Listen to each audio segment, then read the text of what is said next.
This is Ty Smith. Welcome to the Sean Newman podcast.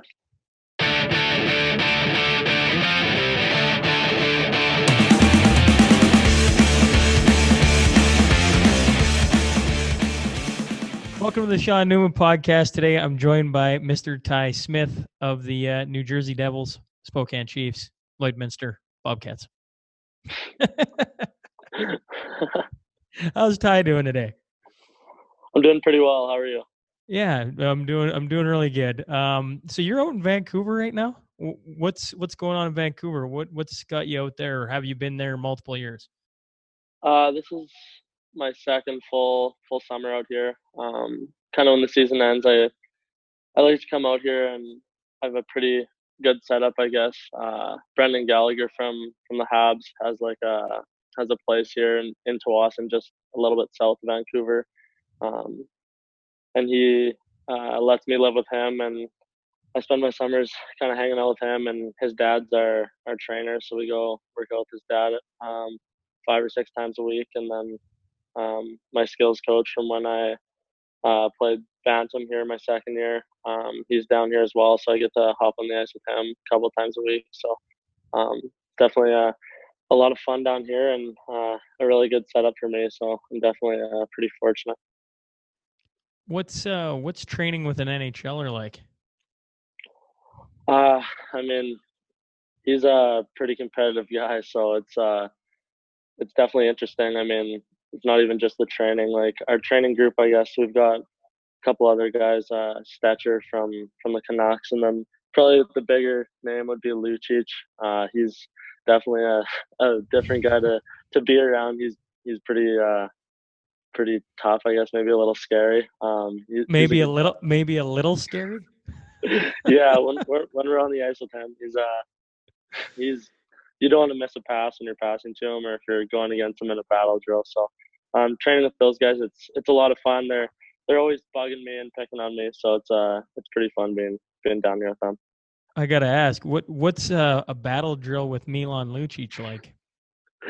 I mean, he's pretty hard on me. He always says that I need to keep getting tougher and work on my defense. So he's always working me when it's in the corners. It's tough, but it's a lot of fun, and I think it helps me out. Hey man, if you can eventually figure out the bull moose, because he's got to be one of the biggest guys in the NHL when he gets going, you'll have no problem with anybody else. Yeah, for sure. How did you get hooked up with that group then? Are you friends with Gallagher, or how did you fall into, or just when you get drafted, your agent hooks you up?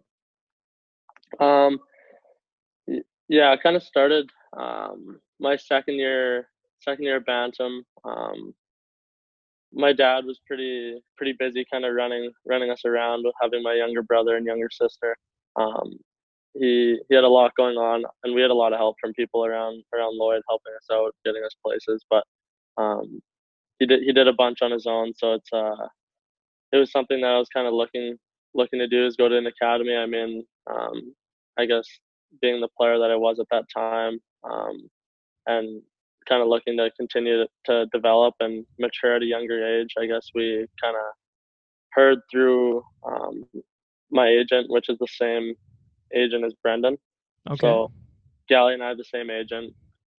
So I guess Brendan's dad started up this academy out here in Delta, the Delta Hockey Academy, and there was their first year having a bantam team. So my agent Jerry was, I guess, kind of pushing me towards coming out here, and he brought my dad and my brother and sister and I down here, and kind of gave us a tour of it and introduced us to Ian, Brendan's dad. And I mean, I loved it down here, and the whole setup that they had, and I heard a bunch of great things. So I guess I just kind of decided to try that out, and throughout that year, Ian and I kind of developed a pretty good relationship, and he wanted me to come down and train in the summers. Obviously, I didn't do that when I was 14, 15, but then kind of when I played my 16-year-old year in the dub, he thought that it would be a really good idea to come do that before my draft year. So I came down, and I lived with the billet family I lived with when I played down here in Bantam. They kind of let me stay there again in the summer, And halfway through that summer, they moved to Merritt, which is a couple hours away. And then Brendan kind of just said, if you want to stay down and train, you can come live with me for the rest of the summer. And then I guess we kind of hit it off a little bit, and we got to be pretty good buddies. So he's invited me back ever since, and he's kind of taken care of me. So it's a lot of fun. But I mean, I think he's the most competitive human I've ever met. I mean, I like to think I'm competitive, but I mean, it's everything all the time here. So no matter what it is, whether it's guessing the next artist who's going to be on the radio or things like that, it's always a game, and he always wants to win. So I think it's a good environment for me to be around. Oh, absolutely. Anytime people are pushing you, that's a good thing. Did you watch The Last Dance, the Michael Jordan documentary? Yeah, I've been watching it. I've watched the first 8 episodes, and I'm kind of trying to save the last two for a day where I don't have anything going on and I'm really bored. Well, you won't be disappointed. I just think when you're saying Gallagher likes to be competitive on anything, Michael Jordan is the that's what jumps to mind immediately. That guy, what was he? He was betting against the workers of the arena on who could get a quarter closer to the wall. Yeah, that's crazy. It's those stories and that behind the scenes access that's so cool when they bring that to light and you get to see those guys and they're away from the public spotlight. Yeah, for sure. What let's go back to Lloyd. Actually, let's go. You mentioned the academy out there. So at 14 years old, you move away from home then? Yeah. Was that a little nerve-wracking, I would imagine, or were you excited for it? I think more so excited. I mean, kind of growing up, I guess, I had to do a lot more stuff around the house, I think, kind of when my parents split up around like 10 or 11. And then I had to kind of, I guess, be more mature at a younger age. So I was kind of excited to move down here and I guess have less work around the house and kind of get to hang out a little more. So I was excited for that and excited to come down. I mean, it was a it was a good time for sure and great group of guys. And I was pretty excited, I think, just to come down. And it's all hockey when you're in the academy. So that was probably the part that I was most excited for. Just pumped to get a billet family so you didn't have to worry about doing your laundry anymore. Exactly. Who was your billet family? I always love to give billet families a shout out because I had great ones for 3 years, and by the sounds of it, you going back and staying with the same billet family until they moved. Um, I mean, you had many years of living away from home, so there might be several different ones. But um, what was it like moving in with your billet family? And obviously, they must have been pretty good to you. Yeah, I mean, our billet family or my billet family, I guess my first year, when I was 14, the Stewarts, John at the time, the dad, he worked a little bit with the Giants, like Vancouver Giants, and now he's I think, head scout or assistant GM or something with Merritt Centennials, like the BCHL team. Um, so him and then Barb and then I guess his grandma lived there too, Brody's grandma. And Brody Stewart is the other guy. He played in Kamloops this year. He's played there since he was 17, so and he's 19 now. So he's played in the Western League for a few years. And I mean, they were great to me. We had a ton of fun. And Brody and I shared a room. Um, we had two beds in the same room, and we were separated by about a foot and a half. And it was a ton of fun for us. We didn't argue ever, which was surprising, considering I'm always looking to argue with competitive things. He's a laid back guy and super chill. So I think it worked out really well that he that he was laid back, so he didn't fight too much. What's the last argument you had on something that you're being competitive about? Um, Brendan and I were fighting yesterday. We were playing Xbox, and his games his game's Madden. That's his game. He thinks he's a star, and mine's NHL. I think that like he's never beat me at NHL yet. He's probably like 0 and 50 or 60, and I beat him once last summer at Madden, and I still haven't let him hear the end of it because I got my one win, and this year I got I got Madden 20 just so we could play when I came down here. I never played it once until now, and um, I think like I expected to win one, but I didn't expect to win it for a while. And yesterday I beat him like bad. I don't know what happened. I beat him like I was up 21-0 in the third quarter, and he rage quit, so he just turned off the Xbox, so, and then left my room. Like so, we got into an argument about that. I was pretty mad that he quit. I was wanted to run up the score a little bit more because I was having a day. Yeah, That's awesome. Um, an Xbox guy then. yeah, Hmm.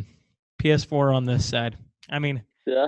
I'm gonna forewarn you. I haven't played anything. I don't think I've bought the last NHL I bought was like NHL 17. I haven't had Oh, time for. I know. I'd still take a run at you. I'm saying you give me a game or two to freshen myself back up, learn a couple of what's been going on in the games. I'd give you a run for your money. yeah. I thought I was a player, and then I played in this.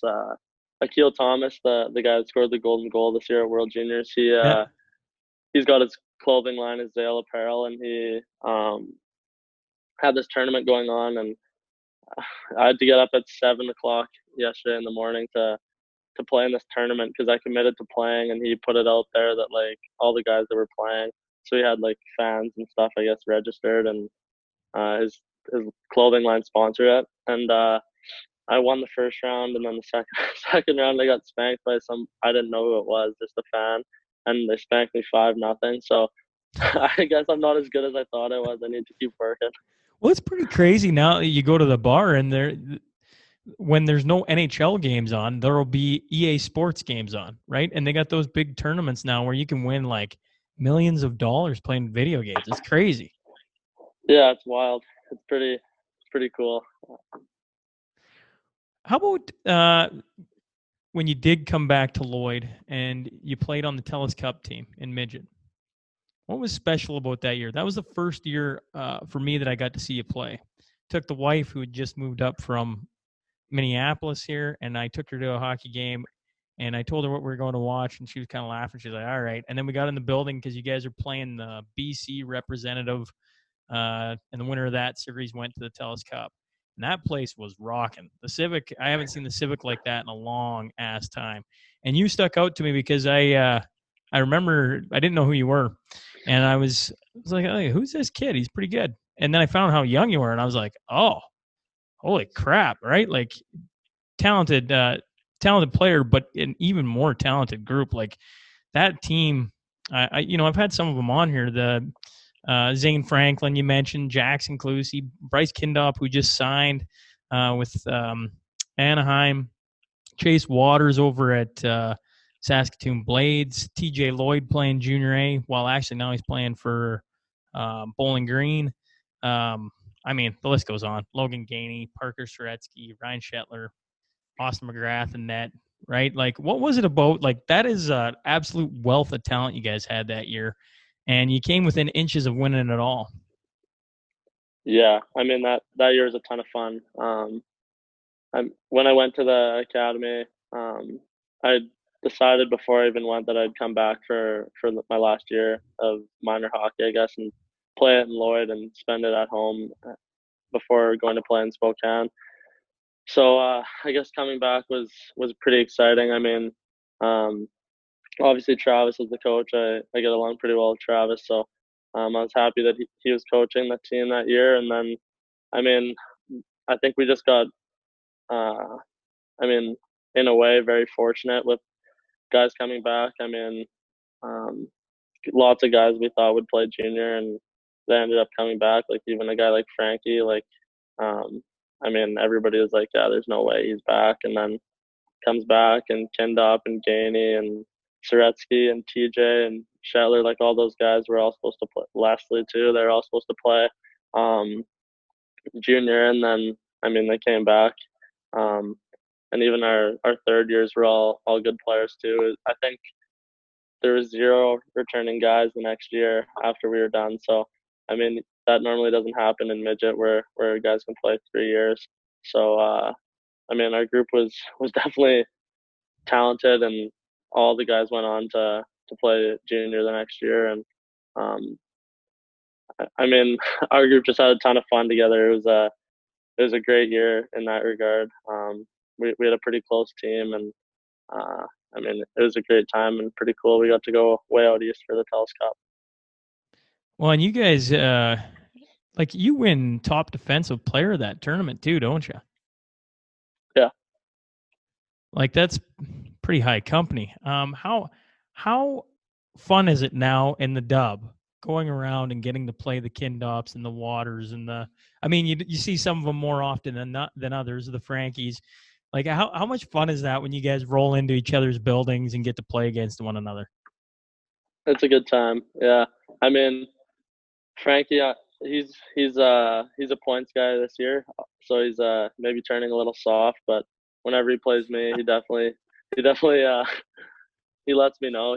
I think his buddies on his team tell me that like I'm the only guy he tries to hit all year whenever we play them. So he always has to try to let me know that he's out there. And I mean, he was pretty frustrated. Our last game we played uh, right before this whole thing started and the season got canceled. We played Kamloops at home, and I mean, obviously their line was pretty dominant. They're all like top five in scoring, and Frankie had no points, and we were up, I think, 3-0 maybe. We shut them out, and Frankie is so mad. It just made my day. It's so funny watching him be so frustrated out there. Then we'll talk after, and it's all smiles and things like that. So it's pretty cool playing guys like that. And obviously, Kendi, I played against him a ton over the years. Him being an Everett and me being Spoke, we play I think 6 or 8 times every year. So um, obviously that's a lot of fun seeing him out there, and it's pretty cool. All the guys that are captains as well.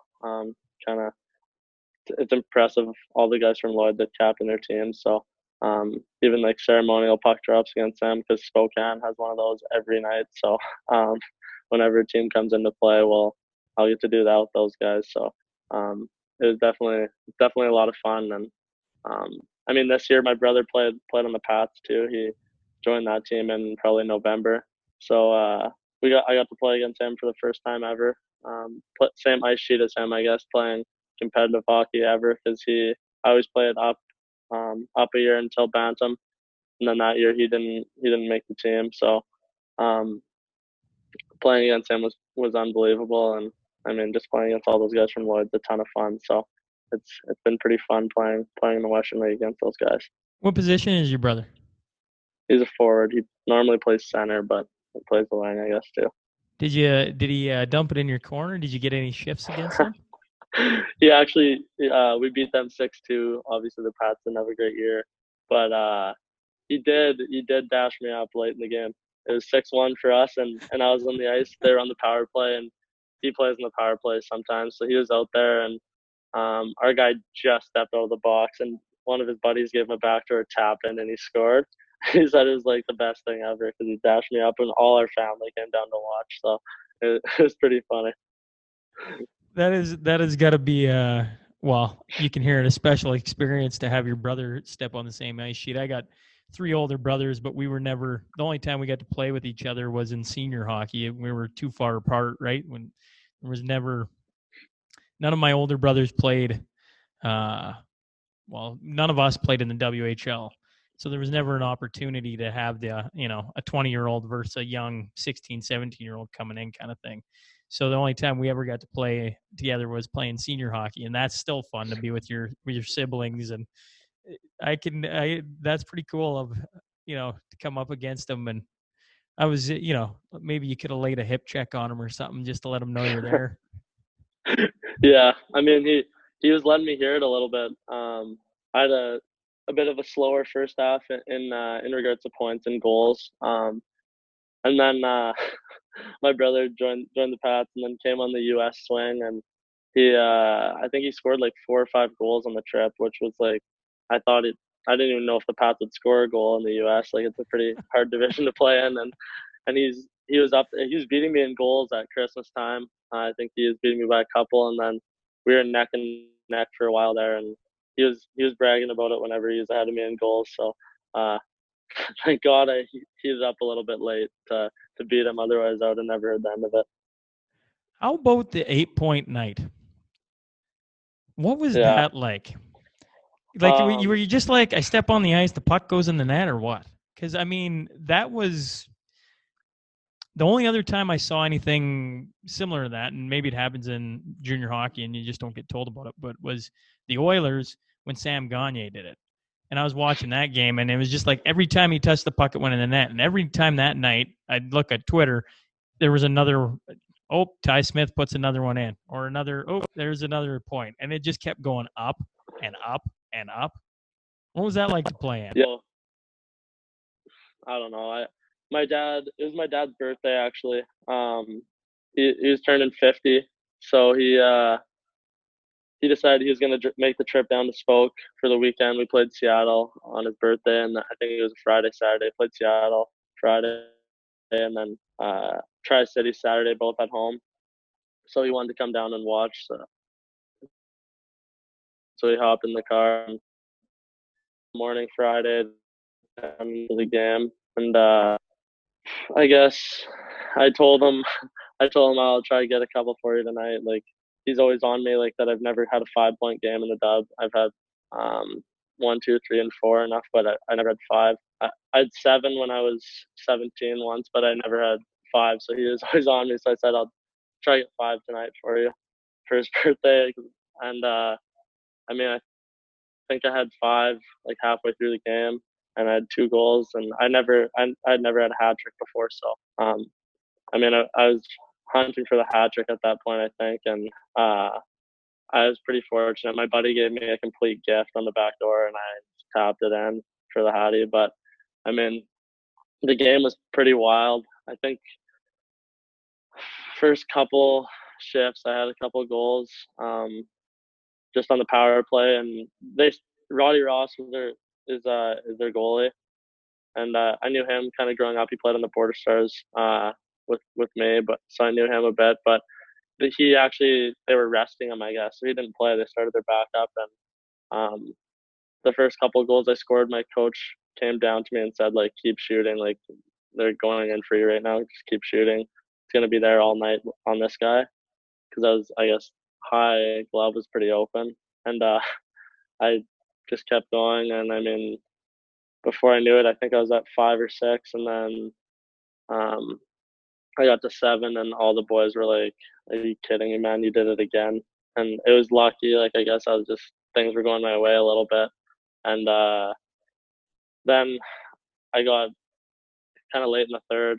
Um, my D partner's like, "We got to get you eight. We got to break your own record, and we got to break the Chiefs record again." And then uh, I went D to D to him in the in the offensive zone, and he's like a big like he led the league in plus minus Noah King, and he's like more of a shutdown guy. He's really physical, and he passes to me every time he gets the puck. So I love playing with him, and he takes care of our own end very well. So he's been a great partner for me, but he's not that offensive. He had probably 40 points, but all assists. And I gave him a D to D pass, and he took like two strides, and both wingers were on the side that I was on, so he was kind of by himself. And he like picked his head up and realized that there's a bunch of room, so he kept going. And I think like he pump faked the guy, and the guy dropped one knee, like toe drag through the slot, and went backhand 5-hole like a superstar goal, like highlight of the week goal kind of thing, like his best goal he's probably ever scored. And then he's like, comes up to me, he's like, "There it is, baby, that's eight." And I was like, "Holy man, why don't you do that more often?" Like, so I mean, that was probably my favorite moment of the game. It's just his goal. That was the best part about it. So, I mean, it was a crazy game, and obviously pretty fortunate the way it kind of went. Well, it was pretty. I mean, 8 points, man. That's just freaking impressive. It was fun to see all the highlights come through. Like you're just like, and another one, and another one, and another one. What's every guy who comes through here on the podcast, plays in the dub, says that the best places to go on road trips is the States. They got the best, rowdiest fans. What was it like playing for the years you did in Spokane? Oh, it's unreal. I mean, our fans are. I love our fans. They're wild, and they're pretty committed to the boys. So it's pretty cool. Obviously, we have. I think obviously I might be a bit biased, but I mean, it's most guys I talk to think the same thing, that our building's the best building in the league. Obviously, next to, I mean, Portland plays at the Moda Center sometimes, and Edmonton plays at Rogers. Like next to those buildings, I think we have the best building, nicest and biggest building in the league. So I'm definitely fortunate that that's where I get to kind of call home in junior. But I mean, all the places in the states are wild. Like Seattle, you go to Seattle, and I mean, you're skating around kind of, so you warm up, go off, they flood the ice, and come back on, and the lights are all off, and you're skating around, kind of waiting for the anthem to start, and they're all like chanting, like they've got that song on, and they're like chanting like "F you Chiefs" like the whole time, like the whole ring's chanting that, and then like I'm skating around in my own zone, like looking at the glass, and there's guys flipping me off, like telling me they're gonna beat me up, and like and I'm like, what's going on, man? Like these guys are 30, 40, and I'm playing junior hockey, and these guys are flipping me off. Like so, like Seattle's rowdy, and then Tri City's like packed every game because they're 2 hours. That's our close game. That's the rivalry, Tri City and Spoke. When we play there, it's wild. I mean, there's like a time that they're nonstop yelling, and then there's a time in the third that Cotton Eye Joe comes on, and then all the fans, like all the guys, take their shirts off and they start waving them around like it's like to Cotton Eye Joe, and they're all dancing and cheering, and it's wild. Like you can't, it's crazy loud. And then kind of the same thing, like Everett's fans are, it's always a full building, and they're always loud and make you kind of feel intimidated playing there. And I mean, it's just it's a crazy division to play in, and it's obviously a lot of fun, but I mean, there's no nights off playing in that division. So um, it's been a great time for me, and I'm thankful to kind of played there. Let's talk about when COVID-19 hits and you guys find out. How did you find out that you were no longer going to have a season? Yeah, it happened pretty quick. We just played Kamloops, and then we had a day off, and the next day we were supposed to come in and practice because we played Portland the day after that. So we kind of came in for practice, and normally work out at 10 and then practice at 1. So we kind of rolled into the rink. I got there, I don't know, around 9:30. Kind of get ready to work out, talk to the guys a little bit, kind of have your cup of coffee and hang out. And then I got there, and my buddies that come early, um, they were kind of in there. They just were sitting in their street clothes in their stalls, and I was like, "What are you guys doing?" And they said like, um, Manny just came in, our coach, and said he wants to have a meeting with all the boys when they get here, and not to change into our workout stuff. And then I guess the guys started to roll in, and Manny came in and kind of just said, "Yeah, um, we're gonna go home for today. Obviously, COVID's kind of starting to come around here, and we're just gonna go home, kind of take today, just to have another off day, and then we'll hopefully see you guys tomorrow morning for morning skate before we play Portland." And then obviously, guys on our team know guys on Portland, and Portland guys were texting us saying like, "Yeah, we're not coming. Like we already canceled our trip." So we kind of knew that something was going to happen, and the season was probably going to get canceled. So we just stayed at home. He called us in the next day and said like, "Yeah, we're just going to start staying home. We don't want you guys hanging out. We want you guys like staying at your billet house as much as possible. Try not to go out in public, kind of thing." And um, I mean, guys were all just sitting around at home, and then a couple days later, he called us all in, and or he called me and said, "Can you tell the guys to come in?" We came in, and then he said, "Yeah, borders might be closing, so league's canceled for now. It's postponed." And then he said, "It's probably not going to start again, but you guys should all be going home tomorrow at the latest because the borders might be closing and things like that." So we were kind of out of there right away. It was a couple days, and we are all home, and kind of juniors done, I guess. How hard was that for you guys? I mean, the year previous, you make it to the conference finals. Um, don't have the result you want. You run into a good Vancouver team. But this year, you guys were putting the streak together at the end. You're really playing some good hockey, and having the experience of what you did the season previous.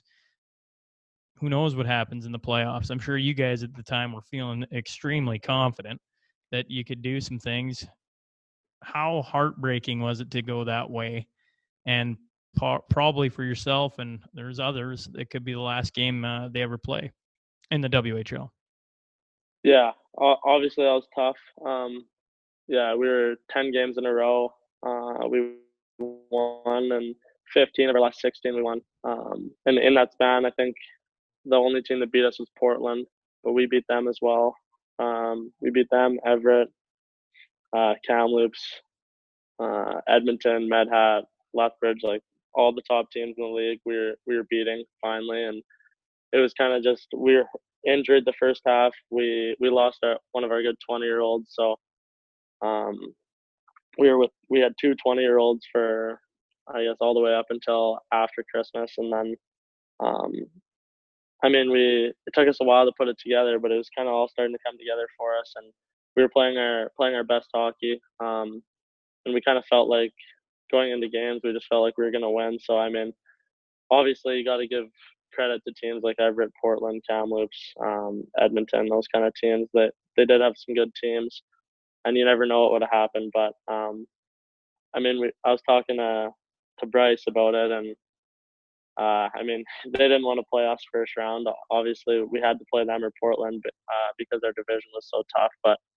neither of those teams wanted to play our team, and I mean, it would have been really interesting. And I mean, it's pretty heartbreaking that the season ended that way, especially the way our team was playing. But um, I don't know. It would have been really interesting with our experience and things like that to see what would have happened. How about prediction time? Franklin said they were going to win it all when I had him and Kindop and Waters on. Oh, of What's course your he did. rebuttal? What's your rebuttal to that? Well, I mean, his junior career ended with donuts against the Chiefs, so uh, I mean, who knows?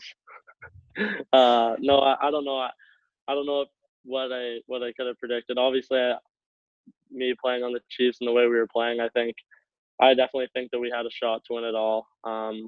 Obviously, I'd bet on myself if I could bet on anyone. I'd pick the Chiefs. So um, I'd predict the Chiefs to win too, but I don't know. Obviously, there are some good teams, so it would have been really interesting to see how the playoffs kind of unfolded. I wanted to ask about in Spokane over your career, you had three different coaches. By all accounts, three good coaches, or maybe very good coaches. Definitely with ties to the NHL. What wisdom or lessons did they impart on you that you took away from them? Uh, yeah, my first year in the league, I had Don Knockbar, who tends to be like a more of a hard ass kind of coach. I actually got along with him really well. I mean, when I was 16, I kind of came into the league obviously as more of an offensive defender than a two-way guy, but um, I like to think I was the two-way guy, but I don't think I truly was until probably 17, 18. But Don was pretty hard on me in that regard. He said, I remember we were playing Seattle. Barzell just got back from New York. He just got cut, and he was 19, and he obviously dominated the league that year. He played on a line with Kolsar and Gropp, who I think they're both in the American League. Kolsar, I think, had an NHL game or two this year, and he was one of the scarier guys in the league. And he started playing with our captain at the time, a 19-year-old who I played 2 years with, Tyson Helgeson. He's a tougher, bigger defender that was probably our best defensive defenseman. My first 2 years on the team, and I remember we were playing in Seattle, and I jumped up in the play, and I think we missed the net and it rimmed out, and then they got a 2-on-1. They didn't score, and I come back to the bench, and I was playing against Barzell's line that game, line matching them, I guess, the best we could on the road. And my coach came down to the D gate, and I was like, oh no, like this isn't good. He never comes down here. And he said, he's like, Smitty, what are you doing? And I was like, I was trying to score. And then he said, well, do you want to play against Barzell or not? And I said, yeah. And then he's like, well, you can't be doing that. You got to play defense. You're not jumping up in the play. Wait till we get on the power play to try create offense. And then he said, you have two choices. You can play second, third pair, and we'll put you in all the good situations, and you can put up 50 points, or you can play first pair with Helgi and play against everybody's best lines all year and learn how to defend. And I was like, I need to learn how to defend, so I'll play with Helgi. And then he said from then on, I guess he was hard on me about defense, and we watched a ton of video, him and I and the assistant coach, about kind of teaching me how to defend. So, I mean, I definitely took that from Don. I think the way I defend now, I owe a lot of that to Don. He was good with me in that regard. But another thing about Don is he was a bit of a different coach, but he was funny. I mean, one time I got on the bus. We were on the road. We were going to do our Eastern swing, and uh, he pulls me aside, and I'm like, oh no, like, what did I do? And then he said, Smitty, pick a hand. And he's got two hands, like his fists are clenched, and I'm like, well, what's in these hands? Like, what's going on? So I picked one, and he opens it, and it's a small like walnut. And then he's like, see this? That's your nuts right there. It's a tiny walnut. And then he opens up his other hand. It's a big walnut, like massive. And then he's like, that's how your nuts need to look. So start playing with some fucking emotion. And I was like, oh God, like Don's giving it to me.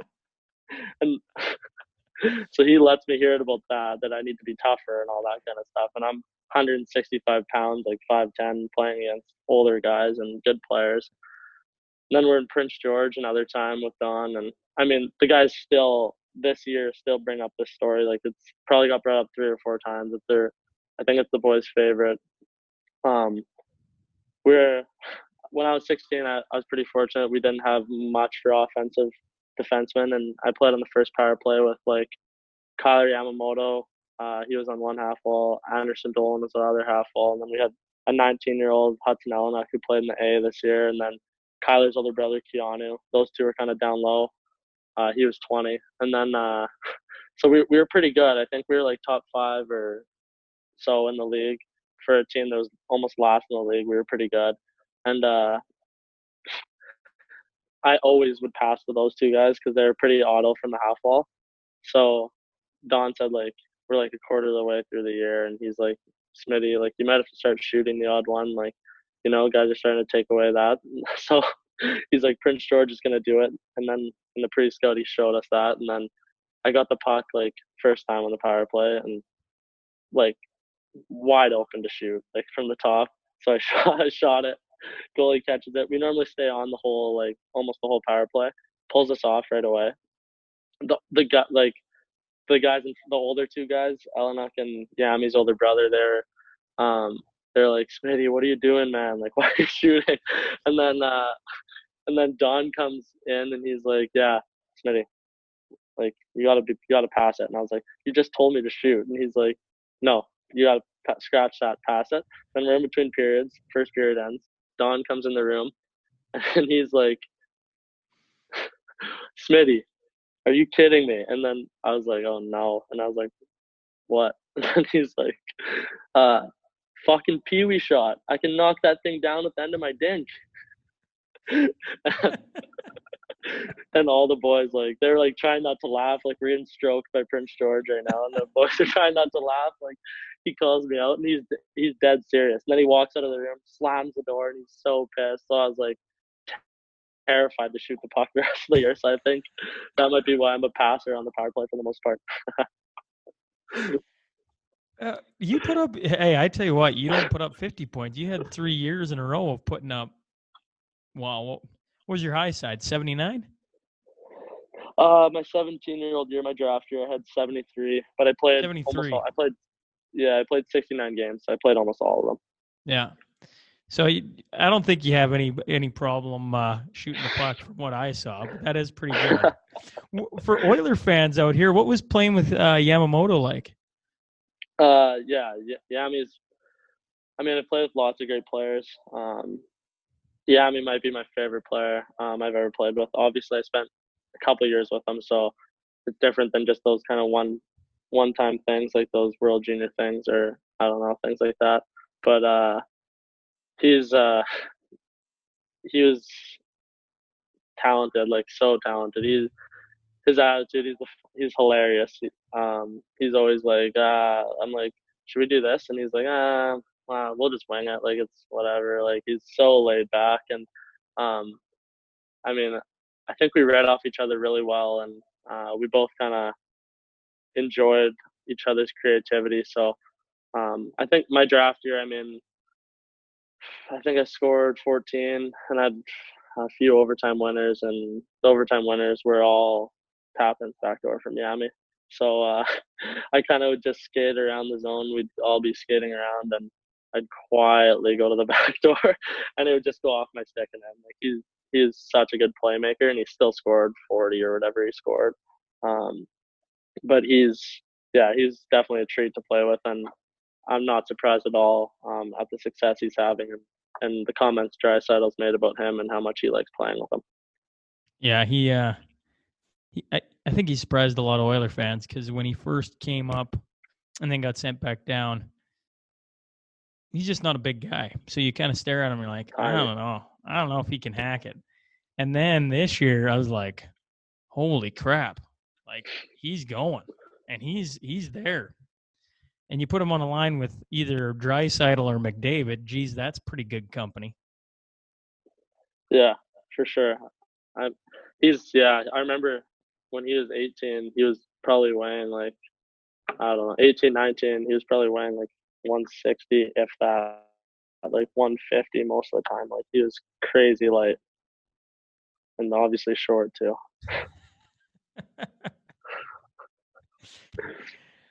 How about getting drafted?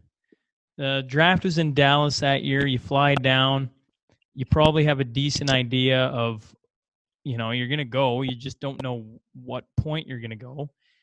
But like after the first 10 picks have been taken, are you getting nervous? Are are you looking down the list going, yeah, like I think New Jersey's going to take me? Do you got any idea?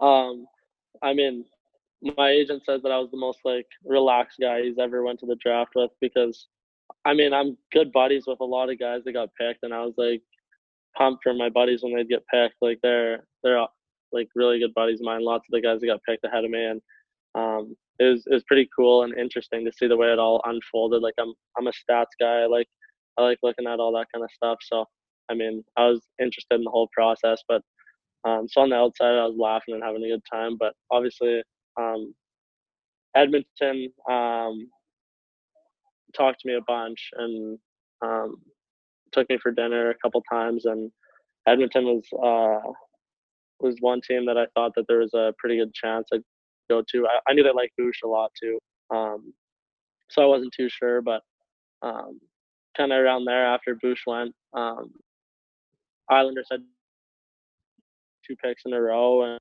Dauber and Wallstrom were still on the board, and like even those guys like Dauber's 6'4", 200 pounds and skates like a dream. So I mean you can't pass on that. And then Wallstrom was like one of the most skilled players, and the fact that he wasn't gone before 10 was wild. So you knew those two were going, and then 13, uh, they were taking it forward no matter what. So I mean it was pretty cool. Delhi went there. 14, Farabee. I mean I had no idea what was going on. I didn't think I was going to go to Philly just because of all the D that they had. Florida, I was like 15, came up, and I was like, there's a chance. And my brother was like, I think you're going here. So much about Florida. I talked to them a couple times, and then they took Denisenko, who's obviously crazy talented player. And then 16, I had a pretty interesting meeting with Colorado at the combine. They had one scout in there, their Western scout, and one of the guys kind of sued him and said that I was his favorite player in the draft. So his face went red and he was all embarrassed. And um, just in regards to out west, I guess. And they're like, yeah, this guy's a crush on you and all that kind of stuff. So I, when 16 came up, I was like, you never know. Like I didn't think they wanted a D man, and my coach at the time, Dan Lambert, was buddies with he's buddies with Sakic. They played together in Swift, I guess, and they just know each other. So Dan said that to me before that they really wanted a forward. So I wasn't sure what was happening, and then they were taking so long. They weren't walking up to the stage, so I was like, "What's going on?" And then I looked down there to their table. It was on the same side of the. It was like right down below us where we were sitting, and I looked at the scout, that their Western scout, and he was staring at me, and I was like, "What's going on?" Like I don't. And then they called the timeout, and I was like, "What's this timeout for?" Like it's their first pick of the draft, they should kind of have an idea. So I called the timeout. So I had no idea what was going on, and then they ended up taking a forward from the Czech Republic. So then I was like, at that point, I was like, who knows if I'm even going to get drafted? Like, I don't know what's going to happen because there's people saying obviously from like the range of like 10 to 25 or whatever. But then I was like, I have no idea what's going to happen. And then 17, I was kind of thinking like, I'm not even going to get drafted at this point. And then New Jersey called my name when I wasn't even really paying attention. So um, it was pretty cool. I got to be there with my family, sitting with my dad, my brother, my sister, and my agent. So it was obviously a special moment, and definitely something I won't forget. It was a pretty cool experience, and the draft itself was a bit of a roller coaster. But I'm obviously really happy with the team I'm with at the moment. That's probably the best recount I've heard of a draft from any player taken on this podcast. Like you just rattle it all off. This is where they're going. This is what they were thinking. I could see why the guy's going, like, you feeling okay? Like, you're pretty calm here. It's like, well, they can't take me anyways. They got this. Like, yeah, that's cool. That's cool. I'm I'm a stats guy, so I learned a little bit about every team before I did the combine because the combine obviously is 31 teams. I had 29 meetings, I think, so I had to kind of start figuring out some stuff about some teams that I didn't know much about. So I did some research a little bit before, so I guess I kind of learned it from that. How was the combine? What I actually watched a video today of your guys' group going through the combine. And I was like, frig, this looks intense. Like, is it intense or is it just kind of like, it's not that big of a deal? It's intense. I mean, the actual fitness part, obviously, that's like it's nerve wracking. Like you have one chance to jump as far as you can, or you have one chance to ride the bike as long as you can, one chance to do as many pull ups as you can. It's all you only have one chance, and all the teams are there and they're checking out your results, and like as a competitive athlete, you want to do the best you can do whenever you're doing things like that, competing against your peers.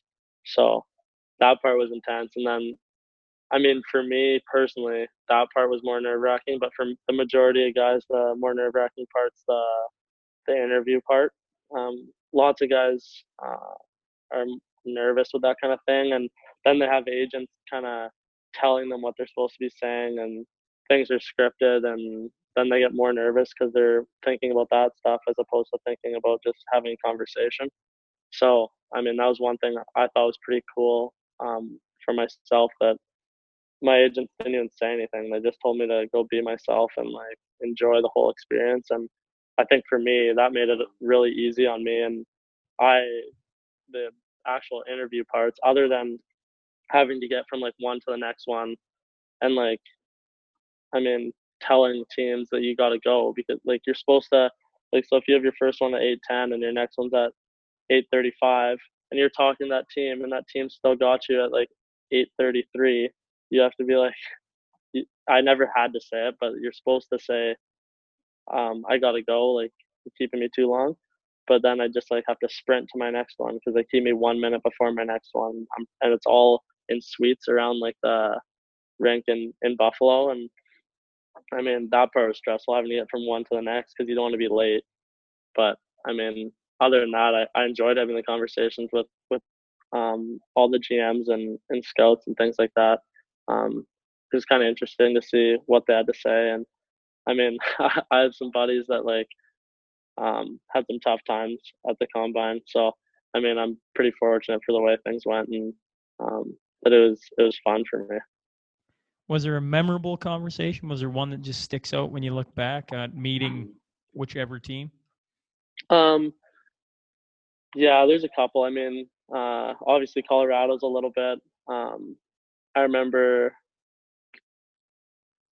another one was Detroit. Um, they told me to tell my dad to go. He said once you get out of here, like go and thank your dad because he did a great job raising you. So I thought that one was pretty cool, and my dad thought that was cool. And coming from Detroit, considering I had buddies saying like, "Oh man, Detroit's so bad. Like they grilled me, they yelled at me, like they're so scary, and they're like so good to me." So thought that one was cool. The Devils actually had one too. I think they're the only team they had a lady running the interview. She's like their mental performance girl, and she was asking me a bunch of questions. And I mean, her and I had a good conversation, and then like everyone else was sitting there, and Ray Shiro was the GM at the time. He he was in there for the interview, and um, I walked in, and Ray wasn't in there yet. And then she said, "Yeah, Ray hasn't been in on the interviews today, but he really wants to come into yours." And I was curious, so I asked why, and then she said, "So the under 18 Worlds happened just before the combine." And he said, or she told me that she's asking everybody from that team. Um, and then she said she does it every year. Ask everybody from that team if they could bring one player from that team to the NHL with them, who would they bring? And she said that my name came up the most she's ever seen. So Ray's like, I got to meet this guy. So Ray came in. So I thought that was pretty cool.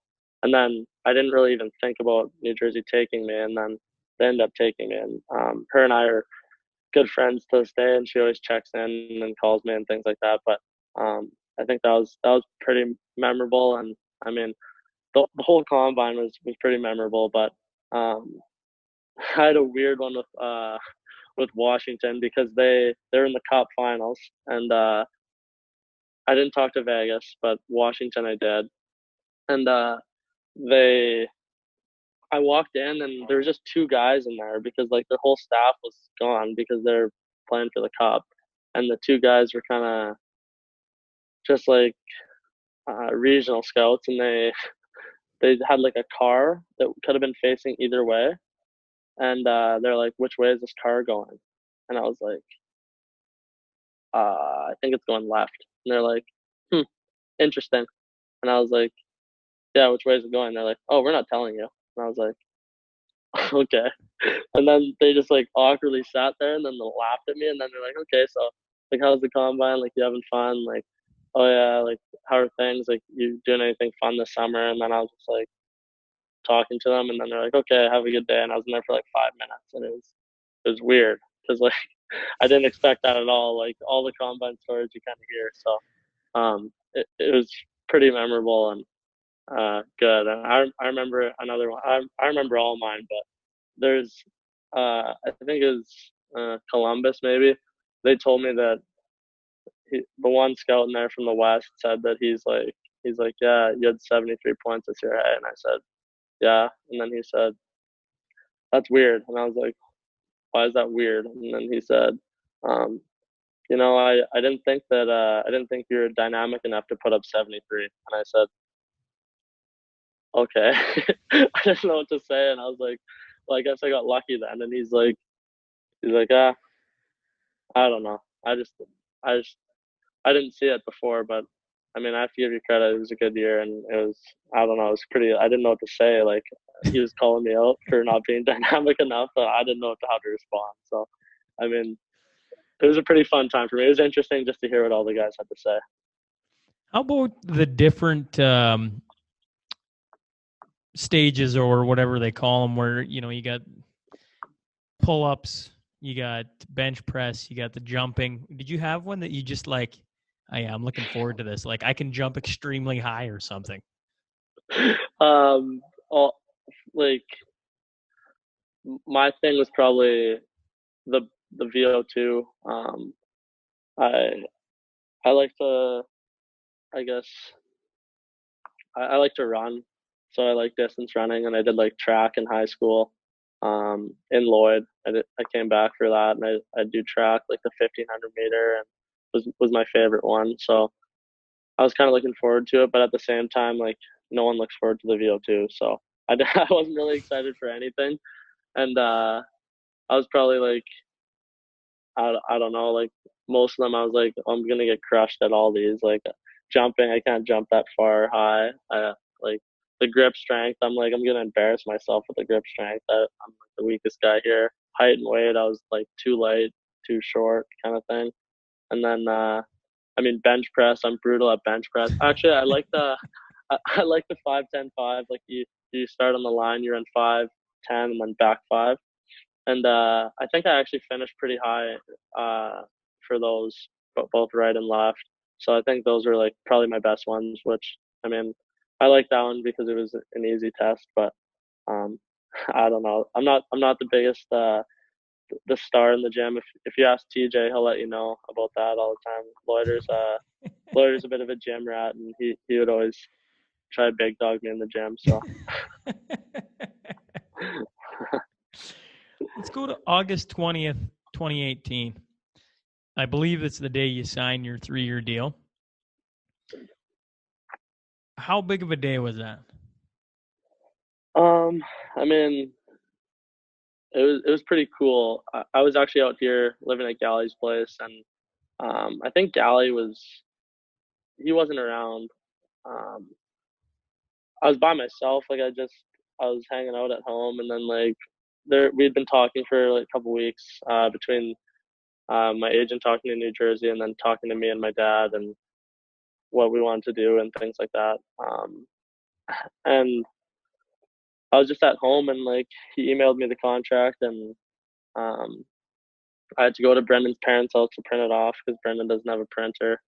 And I went there, printed it off, and came home and just sat down at the table, like in this house by myself, and signed the contract. And after I signed it, I guess I just said, "Okay, yeah, it's done," and sent it back. And then it was kind of from there. I was done. I was by myself. I guess I called my dad, talked to him a little bit, Oh, talked to my I, brother.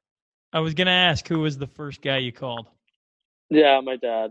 He was kind of talking me through the whole thing and the whole process of signing. But yeah, I talked to my dad, and then like I guess it was pretty chill. I had no one around, so I guess I didn't want to like make a big deal about it with the galleys here, and um I don't know. We kind of Just it signed was an a big day NHL though. deal. I don't really want to make a big deal out of this, you know? Yeah, well, I didn't want to go walking around telling them I signed. I knew they'd see it on Twitter like within the next week, so I told Brendan when he came home, but that's all. It was obviously a big deal for myself and for my family. It was a pretty special I would think so. I would think so. day. I love how nonchalant you are about it. You're just like, yeah, like I signed it. Didn't really tell anyone because, I mean, they'll find out on Twitter in a week or so. That's awesome. How exciting is it to go to New Jersey, to development camp, to main camp, to some of the guys they got there now with yourself, and I mean the two first overalls they have in Heischer and Hughes. Like the future looks freaking bright for New Jersey if they put the pieces together properly. I mean, you got all-star talent. What's that like to step on the ice? Yeah, it's a lot of fun. I was pretty fortunate last year. The draft was in Van, so like Brendan had to go hang out at the suite there and meet Caulfield, meet their first rounder. So I was gonna go with him and just kind of hang out. I had a couple buddies there, so I was gonna just go hang out with them and just kind of watch, I guess, just to get out of Tawas and go downtown.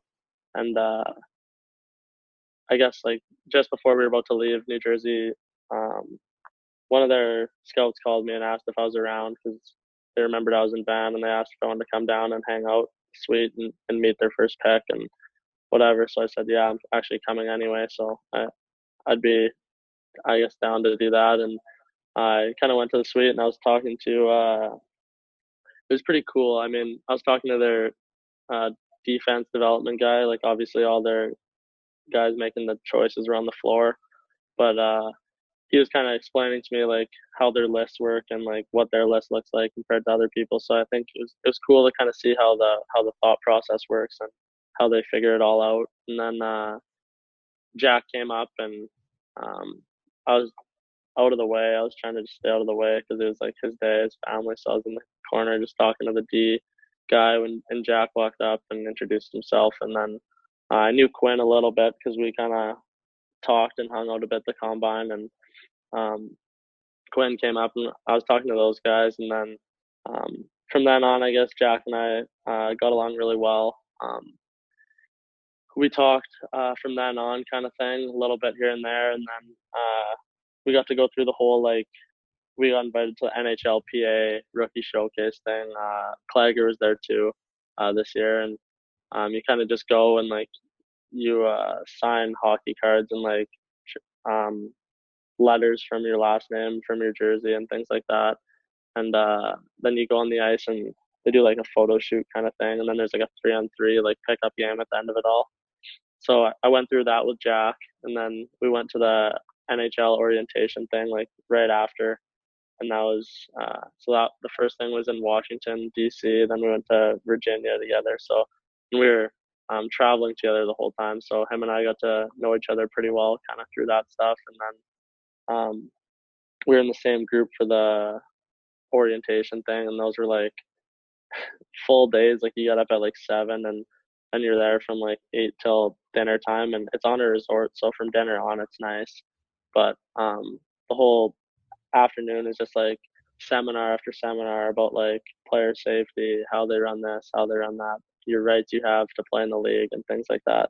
So each team sends like two or three guys, and the Devils sent Jack and I and Mackenzie Blackwood, the goalie. So I guess then from then on, we went to Jersey together and we spent a few days there because rookie camp didn't start for another week. So we were in Jersey for a week together, just skating, working out. So Jack and I got pretty close, and then um, I mean Nico's obviously a great guy as well, and he's so down to earth for how talented he is and how big of a deal he is. Like he just signed his 8x8, and you would never know it. So I mean, guys like that, like it kind of gets me excited to go there and for camp and things like that because I get to hang out with those guys again. And then they just traded for Kevin Ball, who played on the World Juniors with me, and then Footer too from Kelowna. So I mean, they've got some good young guys that are fun to be around. So I mean, it's a great time. And as far as camp goes, my first year was pretty cool. I got there and I got to preseason and I was like, oh, this is cool. I'll get some preseason games, I guess, a couple of them before they go overseas and before I go back to Spoke. And um, I mean, the second preseason game we were playing in Madison Square Garden, and we were in pregame skate, I guess, and they're like, yeah, we're gonna work on power play real quick, like just go over a few things and what the units are, and then they're like, and I was like, okay, yeah, like maybe they put me on the second unit or whatever if I'm lucky, and they're announcing like who needs to come to what end or whatever to work on the things, and they're like Taylor Hall. And like they're announcing their guys, and like, and then the last guy they said for the first unit was me, and I was like, oh my god, I'm out there, and like the drill was like everything runs off Halsey, so the drill was like I walk it to the middle and give it back to Halsey, and he walks down and like either rips it under the bar or like makes a sick play.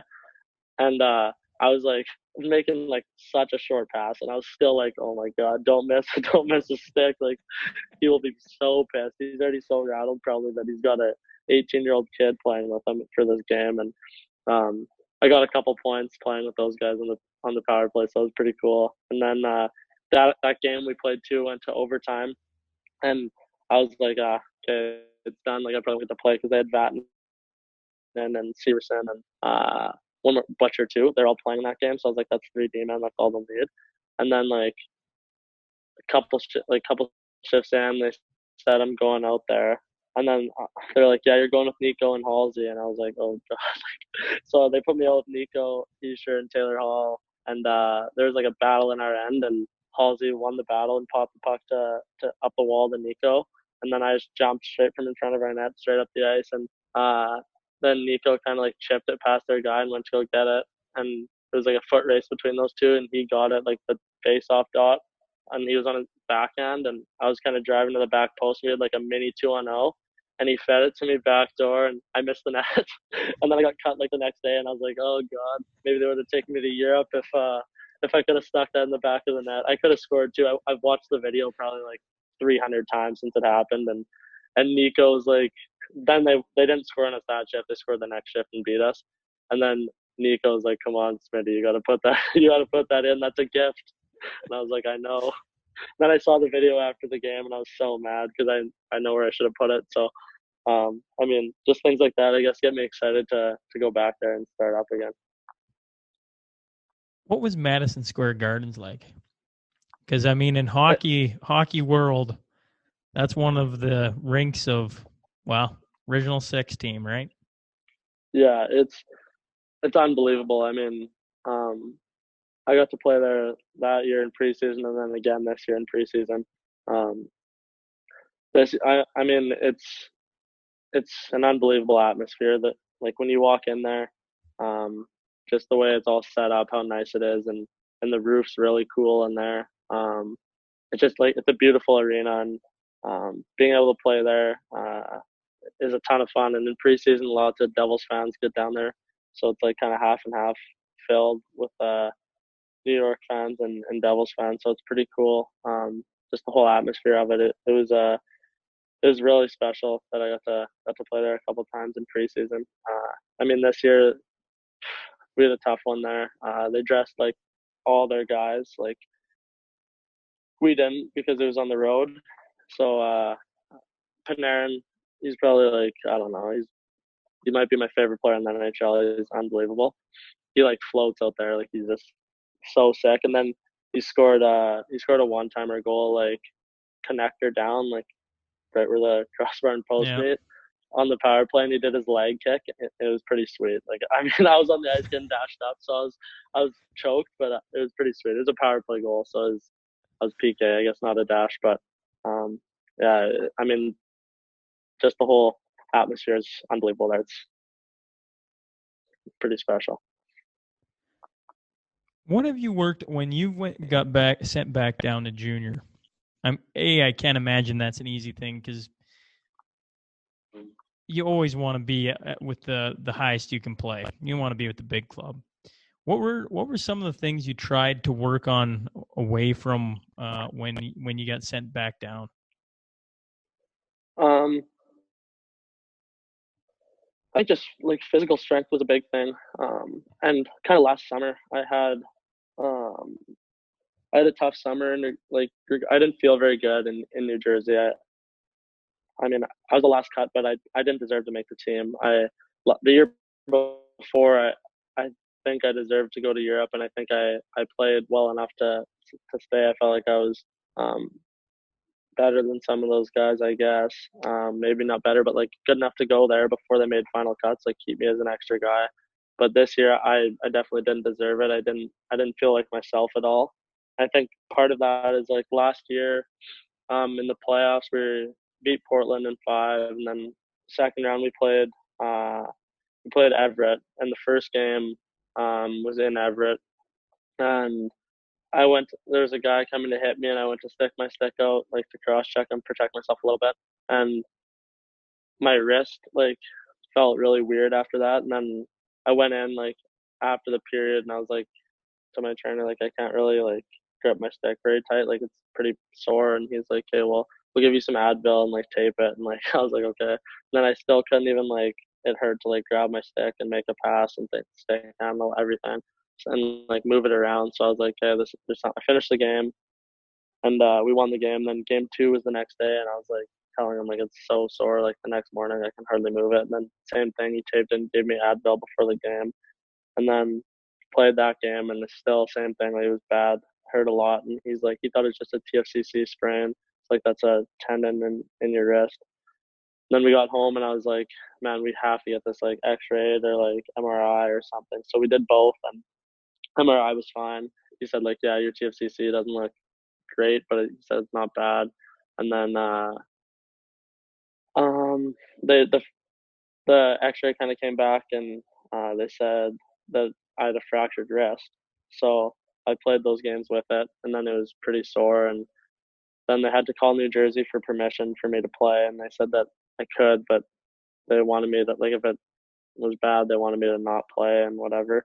So I was like, obviously I wanted to play, and I wanted to win. So I played, and then like before the games, they'd freeze it, and it would still I had one goal in the playoffs that year. I think I had two or three in 7 games when I was 17.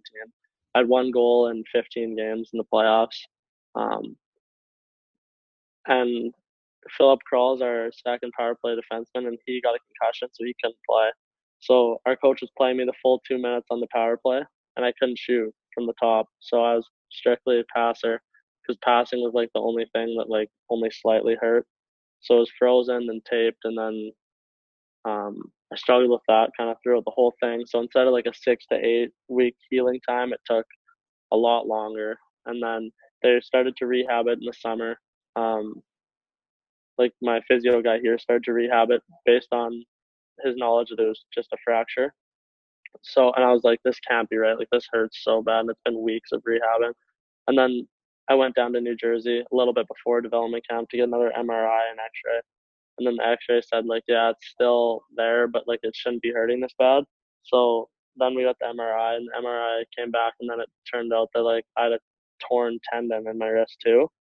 So it Oof. was like, yeah, so so the TFCC was torn or whatever it was. So they said that um that's gonna be like that's why it's hurting because they're rehabbing it as if it's a fracture, not as if it's both. So then we kind of had to like adjust that a little bit, and then they said that they think if I get a cortisone shot, that'll kind of get me over the hump, kind of thing, and they'll start letting me move it around to get the like inflammation and swelling, kind of I guess get all that out of there. So I got that done in New Jersey at Dev Camp, and then had to put it back in a brace for like another 2 to 3 weeks, 2 weeks I think it was. And then once I got it out, it was like it felt like it was like just as bad as before. So I was nervous about that. And then I had to start slowly rehabbing. And even when I went to Jersey for camp, I still wasn't like it still wasn't ready to go. And I mean, I think just the whole not being able to skate very much in the summer with that, and being able to handle pucks and shoot pucks and things like that, I feel like that all kind of played into the whole um, camp thing. So I mean, I don't know, the wrist thing kind of affected me that way, but um, Well, I it mean, should. it's I good. mean, you're playing with a Yeah, bummed wrist. yeah, I and assume just right mentally. now. I assume right now you're a little fired up. You got nothing but time right now. You can't be on the ice as you normally would. But with who knows what's going to happen with the NHL, but you'll be ready to go come the next training camp, and let's get this going. I'm here to stay. Yeah, I mean that's the goal. Yeah, I mean it could be a while till the next training camp. It could be like November, so I could have a long summer of training. But I'm pretty fortunate. Vancouver actually has ice, so I'm skating here, so I'm pretty fortunate. Ice, and I mean, Brendan's dad's on me. We got into an argument the other day.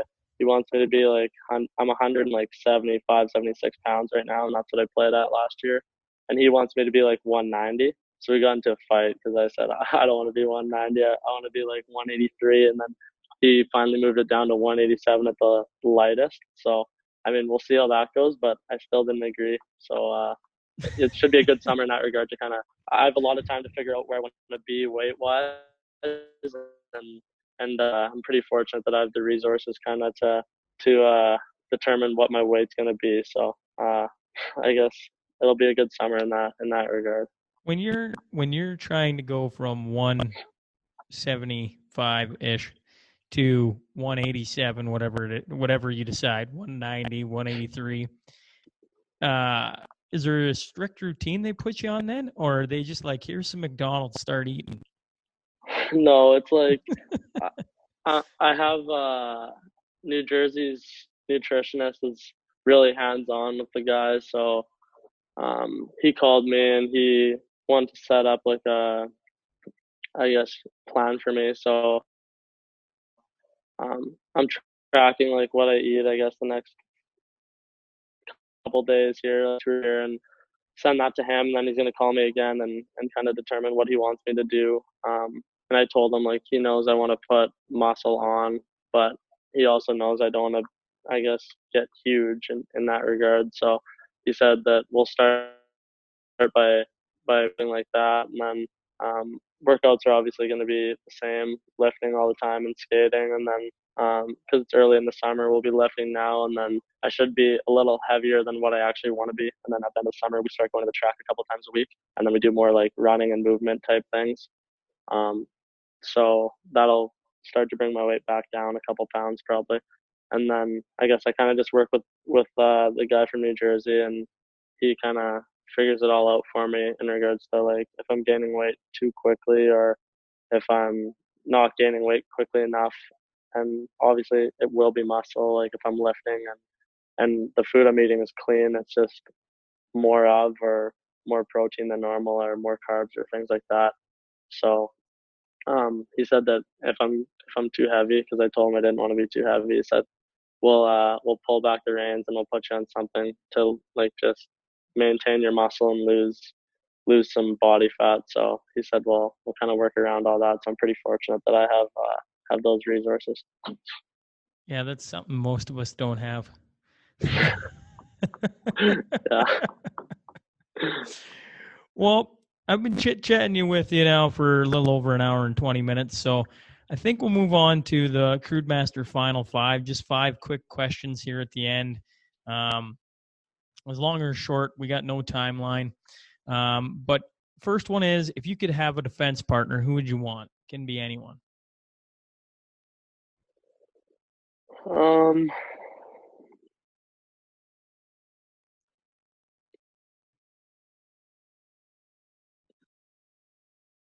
I mean, I'd probably play with like my thought process would be like I'd want to play like just with a star, obviously.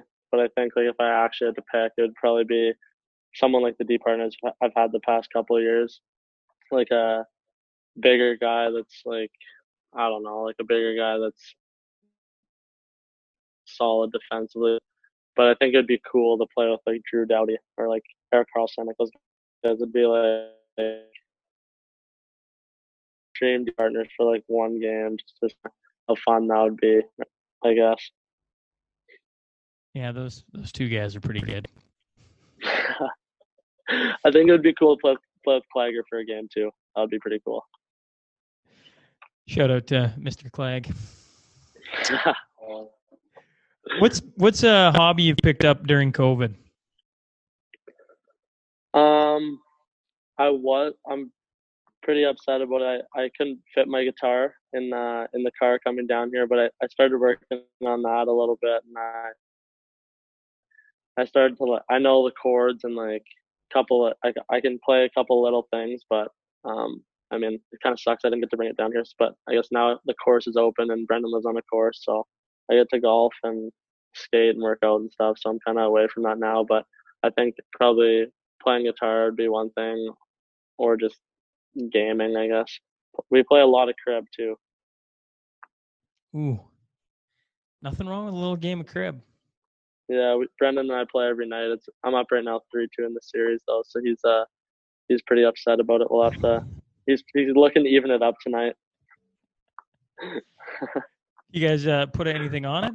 Is it just for fun, or is there a little bit of side wager on? Bragging rights, but if I beat him, he said I can take it. He's got this like replica WWE belt, like signed by Hulk Hogan. And if I can beat him, we play. It's a best of three every night, pretty much. Every night that we go to his parents' place for dinner, which is like every night of the week. It's a best of three, and if you win that, you get 1 point. So it's 3-2 me right now, and then winner kind of gets to wear the belt around and just let the other guy know that you're better than him. who's the best player you've played with and against? Oof. Against, I'd have to say either when I was younger, I played against Sveshnikov a couple times, and Svesh is a good guy. Like he's a buddy of mine now, but he was really good back then, and he still obviously is. But now I'd probably have to say Panarin. Um, he's probably the best player I've ever played against, and then played with. I'd probably have to go either Taylor Hall, Lafreniere maybe, or Yami, one of those guys. Yeah, Lafreniere is pretty good. He's a star. Yeah, he's a beauty. He's good. Best lesson you've learned to this point?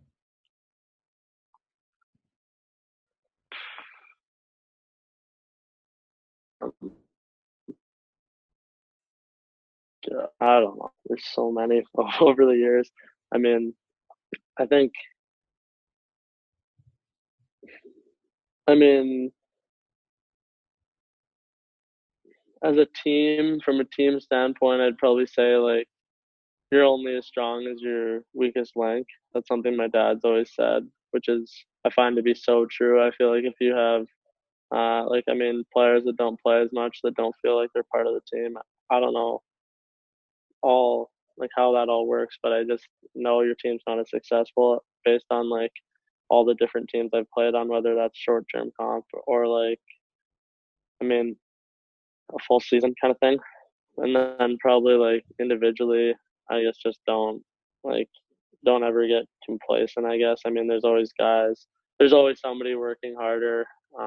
There's always somebody who's bigger, stronger, faster, kind of thing. So, um, I mean, I try make a conscious effort to always be trying to get better, whether that's kind of in life as a person or um, I mean, as a player, obviously there's lots of things you can do as a player. You can watch film when you're away from the rink, or like you take your stick and like a stick handling ball. And I've been pretty fortunate to get a program, so I can do that stuff at home, whether it's in the garage or in the basement or whatever. There's always things you can do in that regard. And then as a person, I mean, it could just be, I mean, if you see kids outside playing street hockey, go and play with them. I mean, Andrew Kep's a really good buddy of mine, and he he was my neighbor in Lloyd. And when I moved in, I think I was like 5 maybe, and Kepi brought over like a toy car, and he'd always like come out. Like if he saw my brother and I playing street hockey, he'd always come out and play with us. And I mean that taught me a lot. It meant lot to me at that age. So um, I mean, I try to do that, or even if it's a day off in Spoke, and I mean, I'm not that tired. I'll talk to my media guy or whatever, our appearances guy, and just ask him if I can kind of go out, and if there's anywhere I can go, if there's a school I can go to and do something, or if there's I don't know a hospital I can go visit or something like that. Try to do things like that. I guess I've learned that from being around pros.